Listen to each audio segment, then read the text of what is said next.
Mafu jalqab kumaaticha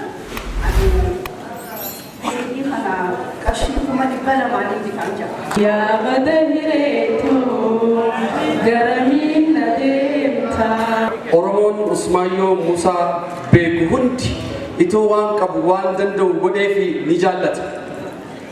Garuu jiruun keessa jiru jireenyuma Oromoon keessa jirtu waan ta'eef ani dubbadheellee beeku dubbis hin barbaadu.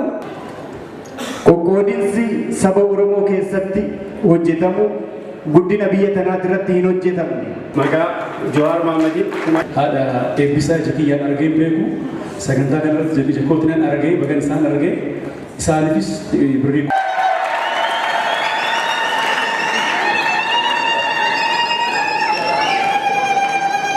paartiilee siyaasaa Oromoo garaagaraatis bakka bu'uudhaan warreen dhufanii jiranii paartiilee siyaasaa Oromoo qofaa miti.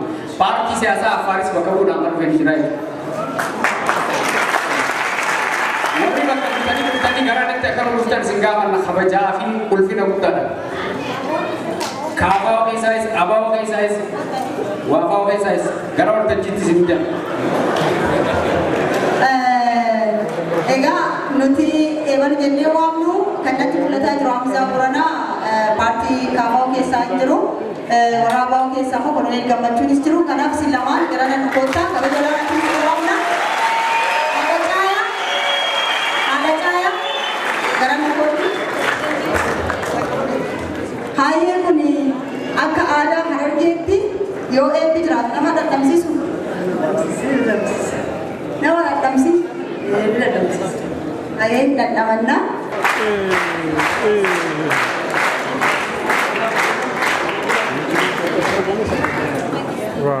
Ini kuni banyak gosi. Musaan illee dhufee jira. Paartiin Affaar warra Affaar bakka bu'uutiini. Nuti biyya tokko keessa jiraanna. Biyyi keenya immoo nagaa akka argattu barbaanna. Nagaan argamuuf immoo waliigaltee barbaanna. Waliigaltee kana immoo kan fidu samiirra bu'ee rabbi otoo hin taane yoo nuti waliin mari'anne rabbillee keessatti argamaa miti. Mee warra kana wal tokko ta'a wal ta'a jedhaan hamileeti. Kanaaf amma obbo Tolasaan ishee isin waldaa Maccaa fi Tuulamaa keessatti miseensadha. Usmaayyoo Muusaas miseensa waldaa Maccaa fi Tuulamaa ture. Gabaabsaatii waan jettan jedhaatii nu eebbisaatii akka bananiif immoo abbootiin qabeenyaas gidduutti argamanii dabaree waliin kennanii gaggabaabsinee eebbisnee sagantaa itti aanutti deemnaa. Sagantaa itti aanu wareegamtoota artiistota Oromoo waggoottan 50 darban wareegaman 10 ni yaadannaa. Isaaniifis immoo maatiin isaaniis asitti argamanii jiranii isaaniifis badhaasni qophaa'ee jira. Sagantaa bal'aa qabna jechaadha walitti deemnaa isiniif hin kennu. Tole galatooma jalqaba akkuma dura mucaan yoon isaa dubbatte warri asir kun hundumtuuyyuu ilmaan lama Usmaayyoo Muusaati miti. Isin hundumtuuyyuu ijoollee isaati miti. Erga ijoollee isaa taatanii kaayyoo isaa fuutanii bakkaan ga'uudhaa har'a asitti kana gubbaarratti ga'u jechuun yookaan immoo bakka kanatti wal ga'u jechuun waadaa galuu jechuudha. Yeroo hundumaa immoo waadaa galamaa ture garuu waa hundaafuu waa'ee kaayyoo kanaa garuu har'a kan itti wal geenye waa'ee Usmaayyoo Muusaa artist Usmaayyoo Muusaa umrii isaa guutuu amma danda'ameen ummata kana dammaqsu ummati kana akka waan rakkate keessaa bahu akka diina isaa ofirraa uffisu akka abbaa biyyaa ta'u akka abbaa mirgaa ta'u akka abbaa dhugaa ta'u dhugaasaa kan jalaa awwaallamte akka barbaaddattanii raawwattanii boolla keessaa baaftan nama kana hunda qopheessaa dammaqsaa barsiisaa ture. Kanaafuu Waaqayyo lubbuusaa boolla isaa daadhinaa guutu ilmoon isaa kun immoo akkanatti isa yaadattee raawwattee Oromoo dhuggaa eebbisu Waaqayyo ilmoo abbaa caaltu siifaa kennuu jedhe. Har'a intalli isaa akka kanatti qophii akka kanaa kana akka qophaa'u laphee ishee keessatti itti yaaddee raawwattee to'i maqaa abbaa ishee ol kaasuudha. Maqaa abbaa ishee qofa miti maqaa kaayyoo inni du'eef san ol kaasuudha. Waan akkanaa kanarratti qabsaa'uu ishee yookaan immoo hojjechuu ishee waan guddaadha. Ishii qofa odoo hin taane warri akkanatti isin jidduudhaa dhaban warri isiniif jecha lubbuu isaanii kennan warreen kun isin jiru waan ta'eef akka sila dookter jedhan warra mana hidhaa jiranis warra du'anis yaadachuu ijoollee warra du'aniitis yaadachuu nurraa eegama. Ani kanarra waan baay'ee dubbachuu hin danda'u. Kaayyoo isaa Waaqayyo galmaan haa ga'u. Ilmoon isaa kun immoo kana caala kan caalutti ceetee waan abbaan isaa qabatee jiru sanan awwaallamisa boollaa kaaftee guddiftee isinitti dhiyeessiteetti gara fuulduraas kana caala hojjettu Rabbi ishii haa godhu. Nagaan nagaatti galaa hin irraanfatinaa imaanaa guddaadhaan jedhe. Usmaayoo Muusaa.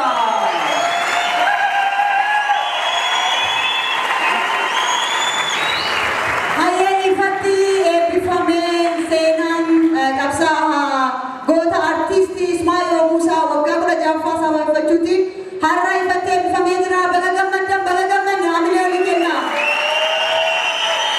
Yeroo jalqabaatiif sirboonni Ismaayoo Muusaa sagantaan filaash irratti qophaa'ee kitaabni isaa immoo seenaa isaa gaazexeessaa, barreessaa, Bosonaa Dheeressaa fi akkasumas intala isaa Ismaayoo Saartuu Ismaayoo Muusaa waliin ta'uutiin qophaa'ee har'a ifatti banamee jira. Guddaa si galateeffannaa haamilee nu kennaafi.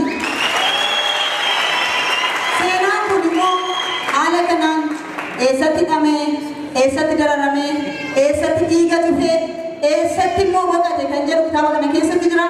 Suutee Baarentoo, artiist Suutee Baarentoo qabsaa'aadhaa inni bu'uura seenaa kanaa ta'ee irraa qorachuutiin waliinis waggaa 8 lafa jalatti hidhamanii jiranii.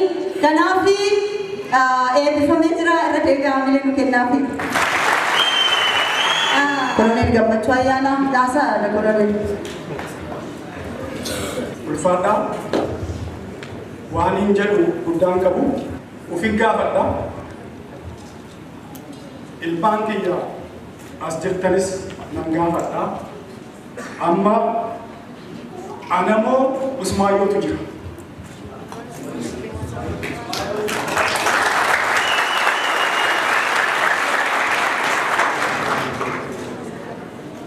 Warra akka kiyyaa akkanani jedhu. Du'aa nyaata hin dhufu. Warra akka Usmaayoo jiraa sooman hin gideen jedhu.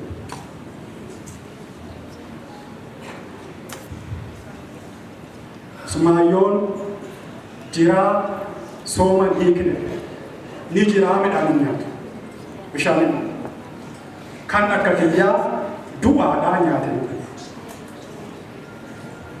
soomamne. Kan biraa masiinatti fakkaatti bilisummaa arguu otu hawuu darbee jedhe. Anatun agarre malee inni bilisummaa arge. Namni waan hin argineef mul'isa. Namni takka waan ta'uu isaan argineef hin amannetti lubbuu isaan gahe. Inni argeetti darbe. Ani ammayyuu natti mul'atu. Kan biraa ilmaan kiyyaaf dhaamsan qaba. Gumaan akka baatu, ulfinni akka dhuftu. Ilmaan kiyya, obbolaan kiyya warri umurii naqixaa as keessa guddaa argaa jiru kan jedha. Nama hundaa jaalladha. Saba addatu hin baasiif. Ollaa keessan isa fagoo sadii. Ilmaan keessa barsiisa ofiis baradha. Dhiphuudhuma jirtan kana keessatti haga dandeessan horadha. Lafa Oromoo irratti walillee horadha.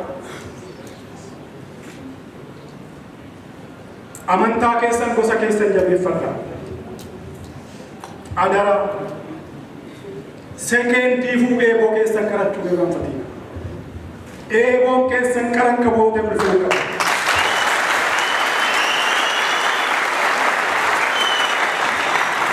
Ulfaadhaa kan hojjetu.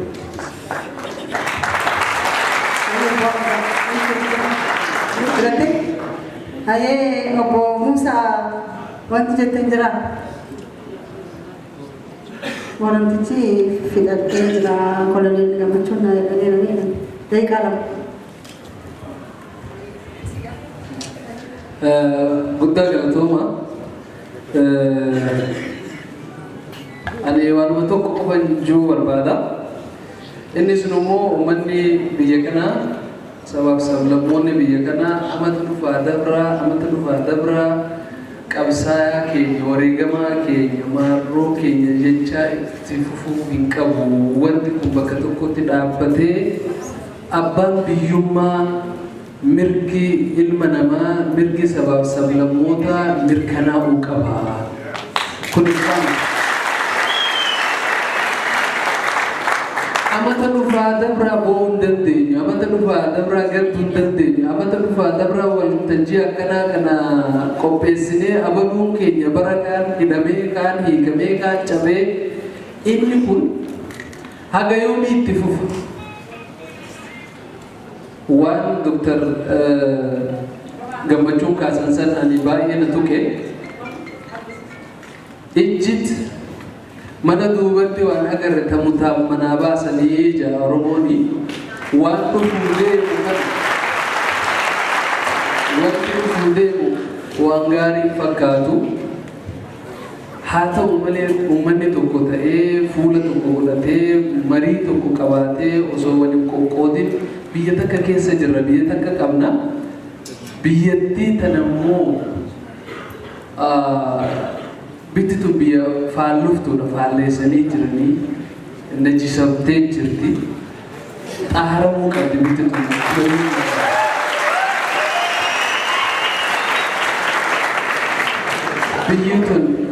biyyi tun biyya ilmi namaa irratti jiraatu ka mirgi isaa irratti kabajamu ka jaalalli ilma namaa irratti dagaagu ta'uu qabdi.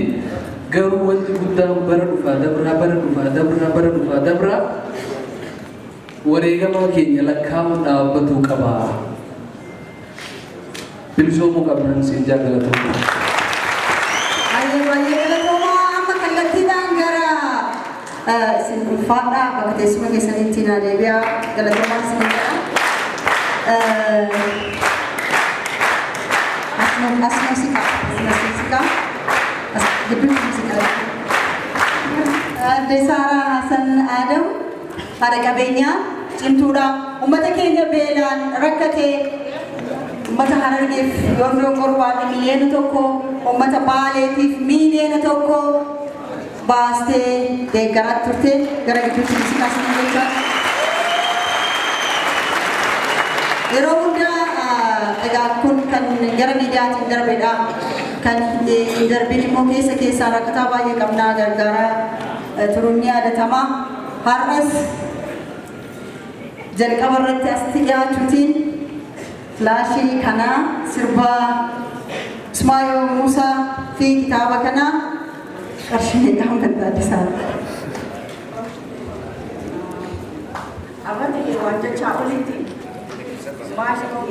Ismaayoo Muusaa Siidin isaa kitaaba isaa walumaa fadheeru yoo badame wanni isa jitu wanni isa magaalee kanumaafuu jalqabumaan jecha ani seedii kana qarshii 200 bitaan jira. Akkasitti beekaman dubartoota keenya haadha qabeenyaa horii bulii baay'ee galatoomuu jennaan ulfaadhu qarshii 200.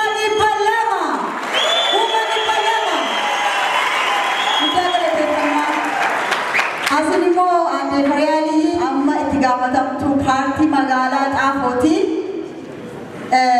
Kanaaf kitaaba kanaa fi CD kanaa qarshii ani dubbadhu. Aadde Firiyaa akka dhuunfaatti kan hirmaataa jirtus kan bittus akkasuma Aadde Firiyaa maal jettu? Akkam ooltan. Duraan dursee baga guyyaa kana geenye isiniif jechuun barbaada. Ismaayoo Muusaa nama xiqqeenya keenyaan sirba isaa caqasaa yeroo high school baran yeroo university baran qabsoo ittiin barree fi qabsoo nu barsiise goota Oromoo kan sila galanni isaa kana oliiti. Kanaaf guyyaa kana yaadatanii warri sagantaa kana qopheessan duraan dursee galata argadhaa galatoomaa isin jechuun barbaada. Artiist Usmaayyoon dhaloota har'aatiif bu'uura guddaa nama kaa'e yeroo hunda onnee fi sammuu teenya keessa nama jiru nutis nama dhageeffachaa qabsoo keessa waliin ture sadarkaa kana gahe. Kanaaf intalti isaa warroota kana hunda qindeessitan hundinuu galatoomaa jechuun barbaada. Waan isaa waa hedduu yaadachuu dandeenya. Yeroo hedduu sirbisaa sirba kalee qofa osoo hin ta'in kabaruutiifis ka fuula duraatiifis yaadaddama jiru garamiin na deemta teessi gaafannaa maaliif na callifta maaliif na callifta yaa bada hireetoo garamiin na deemta teessi gaafannaa maaliif na callifta.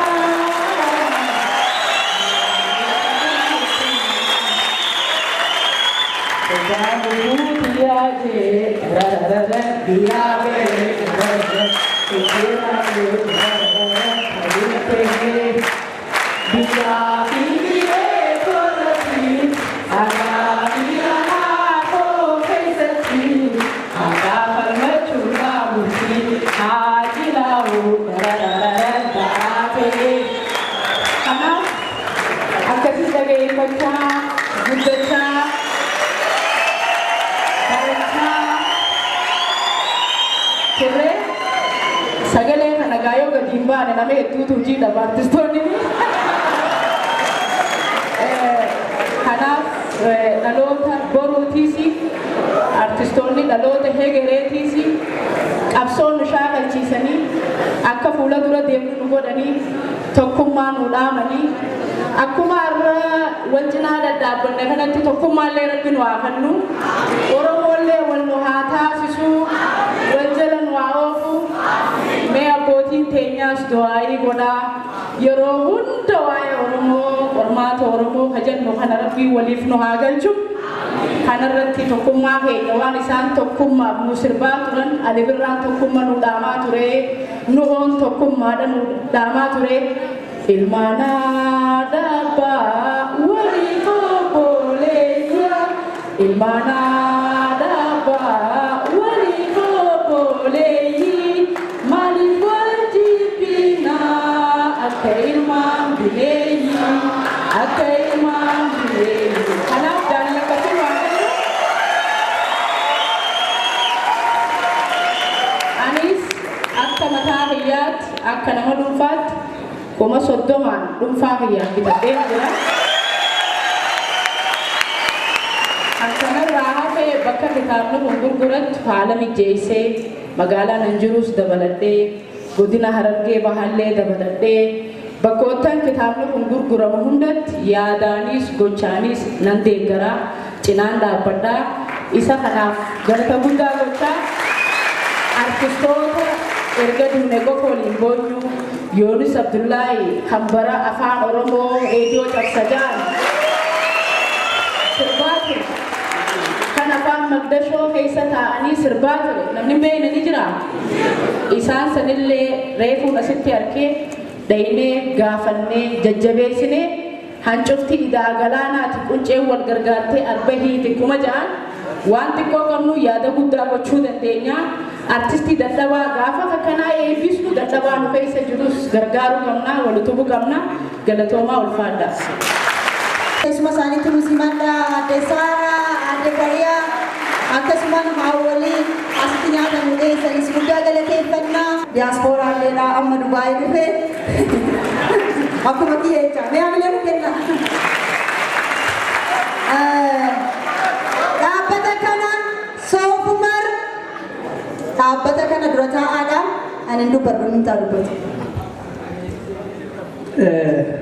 Waan hunda dura abboota kiyya dura dhaabbadhee waan hunda dubbachuu hin danda'u. wama hundaafuu Arafaat Abubakar jedhama. Kanii bakka bu'ee asitti argame dhaabbata Soofumar Relief and Development Organization dhaabbata tola ooltummaa uummata Baaleef qofa osoo hin taane Oromoo guutuuf dhaabbate Gujii hanga Gooroo Doolaatti deemnee gargaarree jirra. Harargeellee hanga ganda Odaa Bultumitti deemnee gargaarree jirra. Har'a immoo kitaaba Usmaayyoo Muusaa kana dhaabbanni keenya yeroo dhiyoo dhaabbatee humna hin qabnu nutti hin tuffatina akka Soofumaritti 50,000 bannee jirra. Isin jaalladha.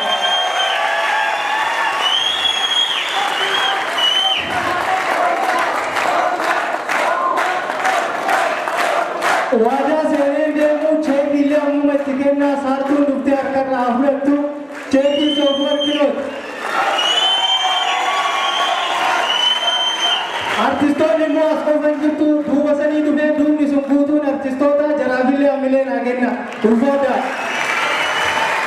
Ayyee guddaa galateeffannaa Arafaat Abubakar maqaa saartuu Usmaayyootiin cheekiin barraa'ee yoo barbaade har'a baankii jira har'a yoo fudhachuu dandeessi. Qarshii 178 fi qarshii 600 walitti qabaniiti jiru hamilee kennaafi.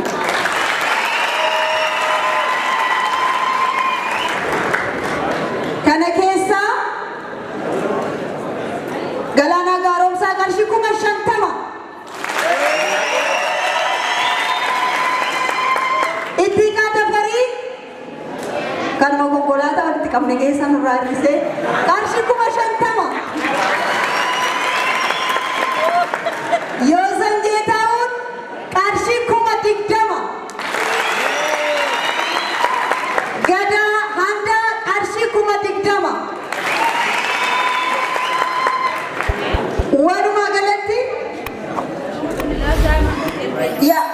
artistoonni hundi isaanii gadi ba'an hundi isaanii hirmaataniirani maqaan isaanii na bira jira yoo yeroo qabaadhe gara boodaatti waamuun hin danda'a moobaayil baankiitiin tiraansfar godhaniiti jiranii qarshii 20,000 immoo kaashitti qarshii 20,000 sagalee ol fuudhu mi'aatutti jedhu waa jedhu gaa rabbi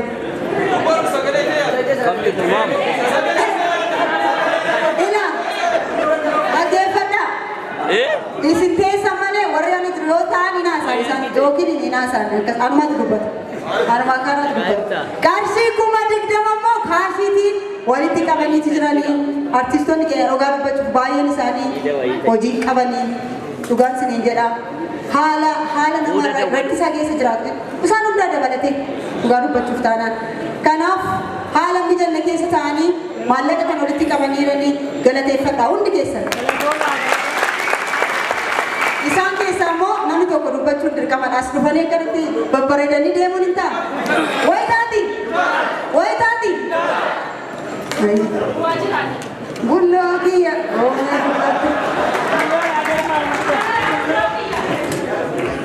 ulfaadha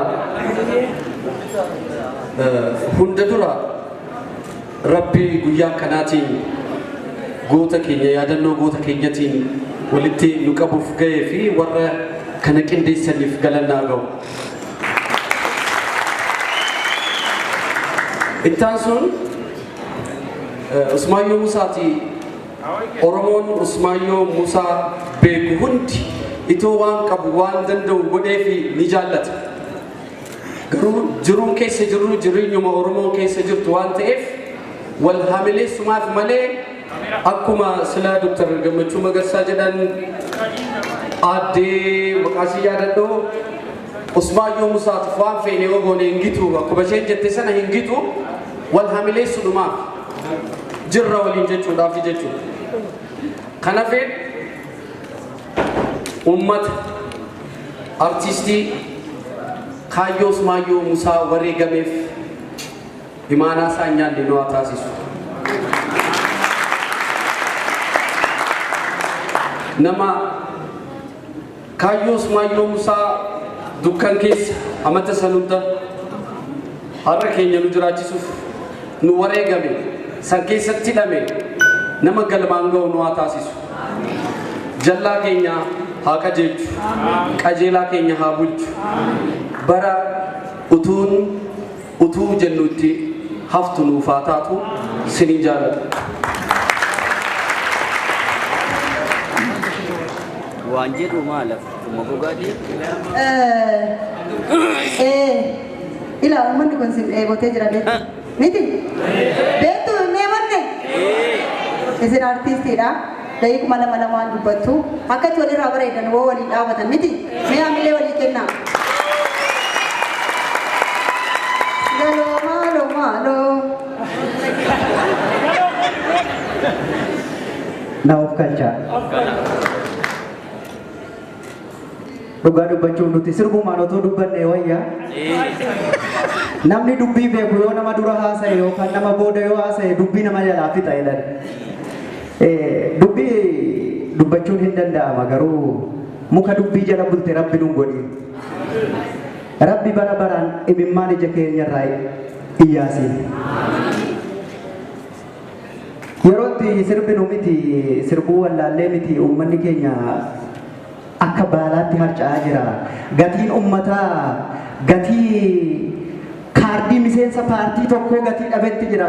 Yeroo nama nuti keessa jirru uummanni Oromoo dhumaa jira. Nuti biyyeerra jirra malee namni du'ee awwaala dhabaa jira. Nuti garee tumsinuu hin qabnu, garee jibbinus, garee faarsinus, garee jajiinus, garee janyus hin qabnu. Waaqa lafaa jedhaa uummata Oromoo hin fixinaa jedhaan. Ani dubbadheellee beeku dubbis hin barbaadu. Uummanni Oromoo dhumuu qabu uummata hin fixinaayi. Seenaan Usmaayyoo Muusaa uummanni Oromoo bilisummaa argatee haa jiraatu jedheeti. Wareegame lafa jalatti hidhamee dararaa argee booda lubbuusaa tokkitti aarsaa kenne. Nulleen sanuma uummata Oromoo hin fixinaa biliis uummanni biyya kanaa dhumaa jira. Uummata Oromoo dhumuu haa dhaabbatu jechuun barbaada.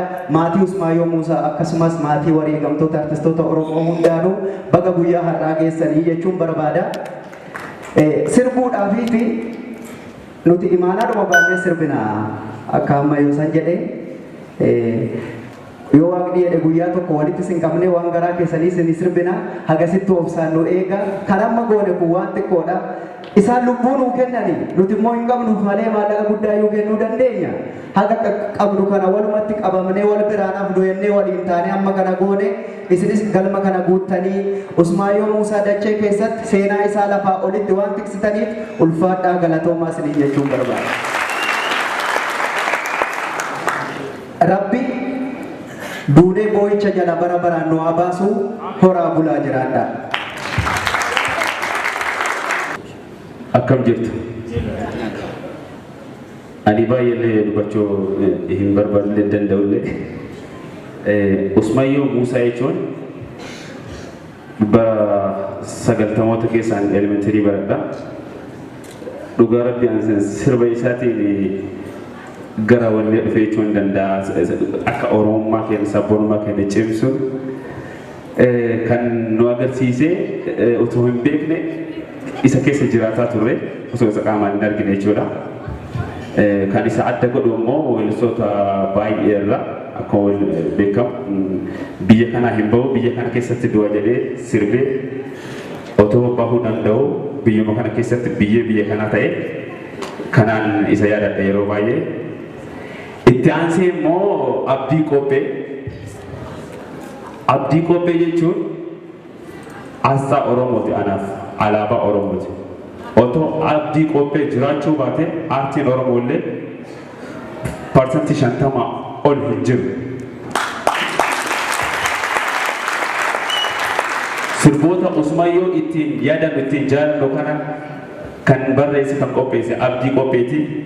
Faawundeeshinii guddaan dhaabbachuu qaba. Akkanatti osoo hin taane uummatni keenya baay'ee uummata qophaa'aadha, uummata bilchaataadha, uummata yeroo kamuu dhugaaf dhaabbatu, dhugaaf jiraatu immoo namootni sagantaa qopheessanii fi namootni dhimmi isaan ilaallatu waan Oromoo sadarkaa guddaatti sadarkaa jenereeshinii irraa baratu qopheessuu qaba. Usmaayyoo Muusaa karaa kanaan miti. Oromoon tokko Usmaayyoo Muusaa irraa hafuuf mirga illee hin qabu. Mirga hin qabu. Sagantaa kanatti qophaa'u Usmaayyoo Muusaa. Mirga tasuma hin qabu. Maaliifuu beeziin Usmaayyoo Muusaati. Beeziin artistoota Oromooti. An otoo Oromoon addunyaa guutuu jiru sagantaa bal'isee laayivii dabarsaatiin yeroo biraa qophaa'ee natti tola. ka abdii qophii ammoo itti qophaa'a an ready gara kiyyan thank you. Itti kaan immoo dubbatee akkasumatti simbiraa deemu dubbatta waa jedhu. Tole baga nagaan dhuftan. Ani haasaa waltajjii kana baay'ee hin galchu.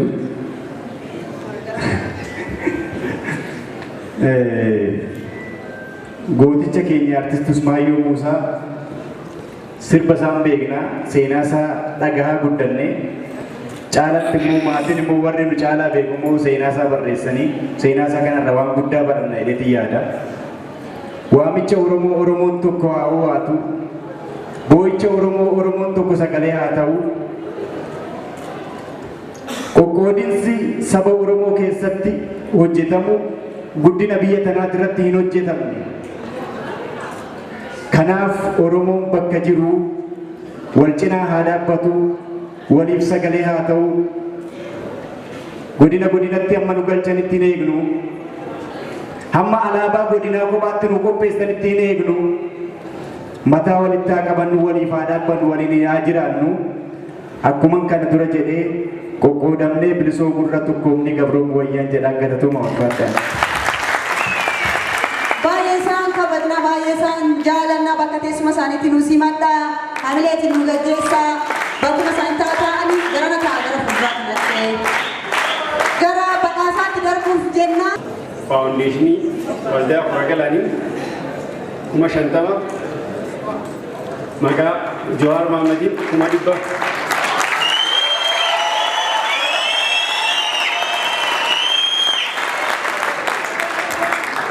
Jawaar kallattiidhaan sagantaa ilaalaa ture qaamaan as jiraatu waatus biyya biraa jira. So bakka kiyya bu'iitii 100,000 kitaaba tokkoo fi fileeshii san fuuliyee jira maqaa Jawaar 100,000 maqaa faawundeeshinii Furagalaanii 50,000. Galatoomni egaa illee Jawaar amma transfer nu godha dara nu argaa jirta adaraa nu deebisi. Akkasumas warri karaa moobaayil baankiitiin nu dabarsitanii nu dabarsaa. Hagayya 1996 magaalaa Finfinnee mana isaa keessatti itti dhufaasanii du'aan addunyaa tanarraa gad artiist Eebbisaa Addunyaa maatii Eebbisaa Addunyaa gara waltajjiitti afeerraa badhaasa kana akka nuuf kennituuf duree keenya Saaraa Adam gara waltajjiitti afeerra. Saaraa Adam. Aadde Saaraa Ahmed haadha qabeenyaati. Haadha warshaa Maammaa magaalaa Sabbataatti argamtudha. Siidii kanas qarshii 200,000 bitteetti jirti. Haadha Eebbisaa Addunyaa baga nagaan dhuftee haadha ogoo baga jiraatti.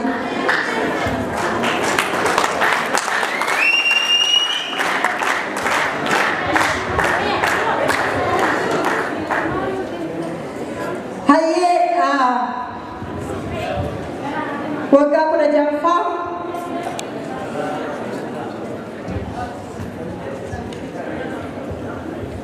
Hayyee Aadde Saaraan gaa maatii Eebbisaa Addunyaatti badhaasa kan fanniti.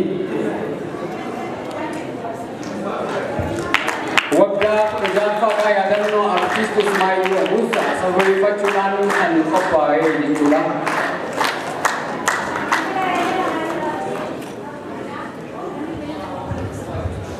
Haadha Eebbisaa maal isinitti dhaga'ama? Galatoomaa Waaqayyo sana eebbisu. Bara amma kana booddee naannessee kun amma kana wal nu agarsiise galanni guddaan ta'u waan hin jedhee haasa'us hin danda'u sagalee na gabaabbataa naan gammade nan dallanasi dhabuu isaatti dallaneen kana arguutti gammade Waaqayyo sinaa eebbisu eebbi guddaa mana keessan ala keessan taa'u. Ofii isaaniitii rimma nyaatanii biyyoo qotanii ifatti baasan amma immoo ifatti baasaa jirtu waan ta'eef seenaan keessan hin badin dhalli keessan karaadhaan deebiin kana deeme sagaluu kan dhalate habulu bilisummaa gaarii kan itti boqotan immoo Waaqayyo utuu umuriin keenya hojii guddaa lafa irra jiru nu agarsiisu nu yaadachuu keessan guddaa galatoomaa waan hin jedhu isin qaba. Baay'een isinitti gammada, baay'een gammada. Yeroo silaa tokkummaa jedhanii asitti waasanii keessa daadee yeroonni marga sana qabatee wajjin jettu natti dhaga'ame. Seenaa waggaa meeqa baandiin gadaa kun asitti kun ta'u baay'een gammada. Garuu garaadhaan gaddaadhaan gammadaa galatoomaa waaqayyo sinaa eebbisu Ismaayyoo jannata bal'aa kennuu fi hunduma isaanii warra darbe booda isaanii daadhiin haguutu jireenya gaarii warra jiruuf immoo nama daadhoo kana deebisee qabsaa'ee kana caalaa boodatti warra dhufee bilisummaatti argan kataa'anii ammayyuu akkuma asitti wal arginee wal yaadanne hafeera yaadatamne seenaan jira waan ta'eef jirti laphee keenya keessaa fiixaan baasee immoo gammachuu kana irratti akka nu taasisu waan hin dogoggoretti itti naa guutaa ijoollee koo waaqayyo sinaa eebbisuu eebbisaa addunyaas hin beeksanii ammoo Oromoo guutuutu dhabee eessarraa dhuftanii Wallaggaa taa'anii fi magaalaa Dambidooloo. Magaalaa Dambidooloo dhufanii haalli Wallaggi keessa jiru immoo hin beektu. Kanaaf adde Saaraan immoo wayin jedhaa jedha.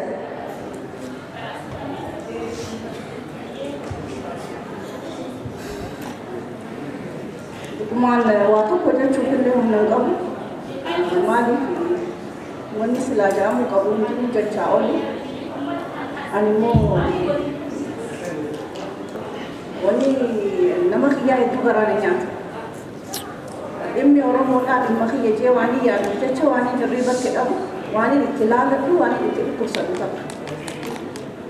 Oromoo hundaa wanti takkaan ni ilaala. Isin hundinuu anaaf dhiigaa fi foon jedhee yaada. Ilmi isaanii anaaf obboleessa. Inni dhabamullee akka isaan wareegamaniiti nuti akka dhaabbannee deemaa jechuudha. Gootoonni keenya halee gatii kaffalanii akka nuti hafuura baafannee nagayaan gubbaanii galda magaalaa keessa. Wasanii alaa akka jiru ta'ee jechuudha. Kanumaafuu rabbi sanaa jabeessu. Ilmi keessan hin dhumne namni hundinuu ilmaan keessanii seenaa namni seenaa malee hedduutu jira. Inni immoo seenaa guddaa isee waan darbeef jecha akka du'eetti hin lakkaa'uunu hin lakkooyinu kanumaafuu isin jaalanna isin kabajna gootota keenya ka seenaadhaan dabre hundaa'u rabbi jannataa haa kennuuf.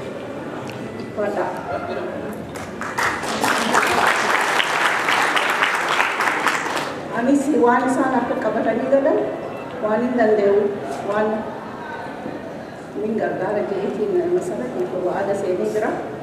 Kanumaafuu Hayyee guddaa galateeffannaa adde Saaraa haala eebbisaa tiraanspoortiitti hin deebitaniif qarshii 20 isiniin kenna jedhaniiranii adde Saaraan guddaa galateeffamaa ulfaadhaa. Bakka teessuma isaaniitti nuusimadhaa ulfaadhaa nagaa galaa adde Saaraa isinis ulfaadhaa galatoomaa. Itti aansinee waggaa 16ffaa wareegama artistii qabsaa'aa Ismaayyoo Muusaa sababeeffachuutiin namni yaadatamu. Oromiyaa Bahaa Harargee seenaa fi sirboota warraaqsaa dabalatee albama 3 ol maxxansee jira. Qabsoo hidhannootis galee naannoo gaara mul'ataa fi Baabilleetti waraana Oromoo yeroo sanii waliin qabsaa'aa ture. Gara Somaaliyaa imalee osoo gara Oromiyaa deebi'aa jiru tika mootummaa yeroo saniitti tika mootummaa dargiitiin qabamuun mooraa waraanaa Hammarreessaatti hidhame. Kaambii waraana keessatti darara sukkaneessa irratti raawwatamee ture. Jalqaba bara 1980 hidhamtoota Oromoo hedduu waliin boolla qotanii bakka takkatti gatanii biyyee irratti deebisan. Artist Mustafaa Abdi Ahmed, Mustafaa Harawee har'a ni yaadatama. Badhaasni kunis waggaa 16ffaa qabsaa'aa kanaa ilaalchisuutiin ni kennama. Badhaasa kana immoo akka nu kennu Taaddalaa Gammachuu, artist Taaddalaa Gammachuu gara nu kottaa. Zabida.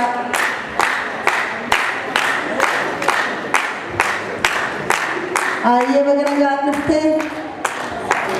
Badhaasa kana artist Adele Gammachuutu maatii Mustafaa Abdii Ahmad Mustafaa Haraweetiif kenna.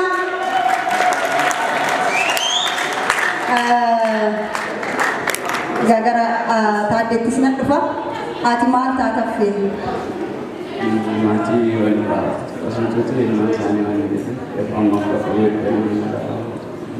Maal sitti dhagahama? duraan dursee guyyaa mootii keenya saawwan falmaa mirga dhala namaa Ismaa'iil Muusaa waggaa yaadannoo waggaa 16ffaa isaa kanaan nu ga'u alhamdulillah jecha Mustafaa Harawwee akkuma eebbisaa addunyaa nama akka eebbisaan lafarraa harkifamee ajjeefamee inni nama jiraa awwaalan. Ammoo jiraa awwaalannuusaa namni qaamaan du'us seenaan akkam duune itti agarsiisee jira. Barabaraan ni yaadatama rabbiin danda'u furdoosu yaahamu. Baay'ee galatoomuu ulfaadhu. Taaddeen isas waan dhaamsa qaban haa ga'u wanti dhaga'ames sagantaa kana akkamiin ilaaltee guyyaa kana akkamii? Egaa sagantaa kana kan dhaga'ee aduu jumaata intalli isaa natti himte an hojii biraa irra ture hojii sana addaan kutee dhufe waanuma hundaaf sagantaan akkasii qophaa'ee gootota Oromoo yaadachuun baay'ee nama gammachiisa. Anis waan kanarraa akkuma artistii hiriyoota kiyyaatti qooda fudhachuu kootiin baay'een gammadaa. Usmaayyoo Muusaa qabsoodhaan artist aartii Oromootiifis qabsoo guddaa nama kaffale akkuma eebbisaa addunyaa kana waan hunda kiyyaa maatii kiyyaas mari'attee Usmaayyoo Muusaatiif birrii 50,000 nan gumaachaa.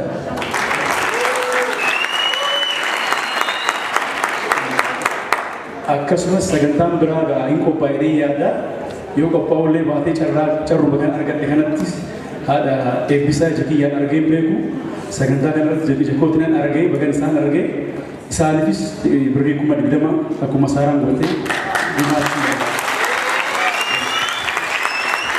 baay'ee galatoomne Taaddalee keenya Taaddeen sagantaawwan Oromoo kanneen qopheessine hundarraa nurraa hafeen beeku har'as filaashii fi kitaaba Ismaa'iil Muusaa seenaa isaa irratti qophaa'ee 50,000 bitee jira dheeraa galateeffadhaa irra deebi'aati. Filaashii fiti. Akkasumas haadha eebbisaa addunyaa Dambidoon Looraa dhufanii waan tiraanspoortiin ta'aa fi walirra yoo bulte waa taati 20,000 jedhee jira galateeffadhaa sirriitti. Yoo xiqqoo galateeffanne guddaa galateeffannaa ulfaadhaa. Tolee baay'ee natti dhaga'ama artisti Abrahaam Baadiyyaa yaadatameen beeku.